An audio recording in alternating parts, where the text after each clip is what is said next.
Excerpt from Shipwrecked Sailor by John Ross Brown. In this account from the mid-1800s, the author, John Ross Brown, describes how the members of the ship he was traveling on spent a night trying to find a place to come ashore on Juan Fernandez, an island off the coast of Chile. All right, before I read, I'm just going to check out the vocabulary in the footnotes. Lee is the side of a ship sheltered from the wind. A bow is the front section of a ship or boat, or actually it's the bow.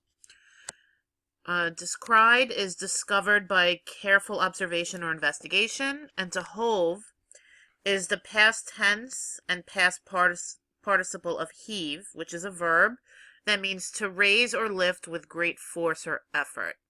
So if I'm hoving something, I'm lifting something up and it's kind of difficult for me to do it. Okay. Having pulled about 12 miles along the shore from Goat Island, where we first got under the lee, and seeing no sign of a cove or harbor, we began to despair of getting ashore before daylight.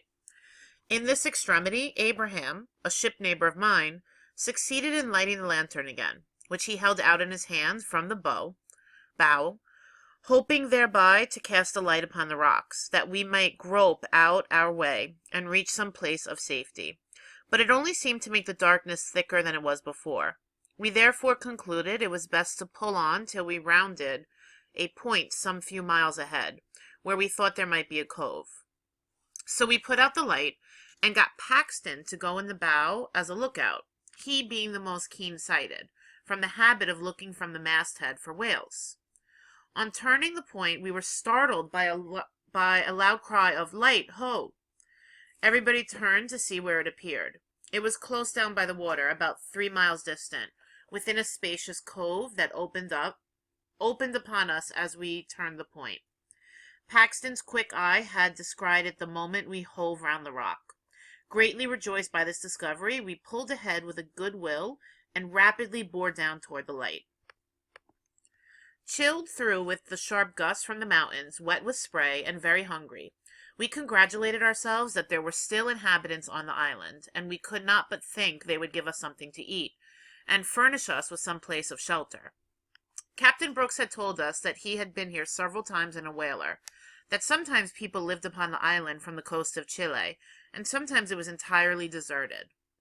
The Chileans who frequented this lonely island we knew to be a very bad set of people, chiefly convicts and outcasts, who would not hesitate to rob and murder any stranger whom misfortune or the love of adventure might cast in their power. Pirates also had frequented its bays from the time of the buccaneers, and it was a question with us whether the light was made by these outlaws, or by some unfortunate shipwrecked sailors or deserters from some English or American whale ship. The better to provide against danger, we loaded our 2 guns and placed them in the bow, as also the harpoon, upon which we steered for the light. All of a sudden it disappeared as if quenched by water. This was a new source of trouble. What could it mean? There was no doubt we had all seen it. The early voyagers had often seen strange lights at night on the tops of the mountains, which they attributed to supernatural causes. But this was close down by the water and was too well defined and too distinctly visible to us all either to be a supernatural visitation or the result of some volcanic eruption. While we lay upon our oars, wondering what it meant, it again appeared, brighter than before. Now, if the inhabitants were not pirates or freebooters, why did they pursue this mysterious conduct? We suspected that they heard our oars, and had lit a fire on the beach to guide us ashore. But if they wanted us to land in the right place, why did they put out the light and start it up again so strangely? For half an hour it continued thus to disappear and reappear, at short intervals, in the same mysterious way, for which none of us could account. It being now about 4 o'clock in the morning, we felt so cast down by fatigue and dread of death, that we decided to run in at all hazards, and, if necessary, make our way through the breakers. All hands fell to upon the oars, and soon the light bore up again close on by the head. Paxton, who was in the bow, quickly started up, and began peering sharply through the gloom. "What's that?" said he. "Look there, my lads, I see something black. Don't you see it? There on the larboard? It looks to me like a hull of a ship. Pull, my lads, pull." And so all gave way with a will, and in a few minutes the tall mast of a vessel loomed up against the sky within 100 yards.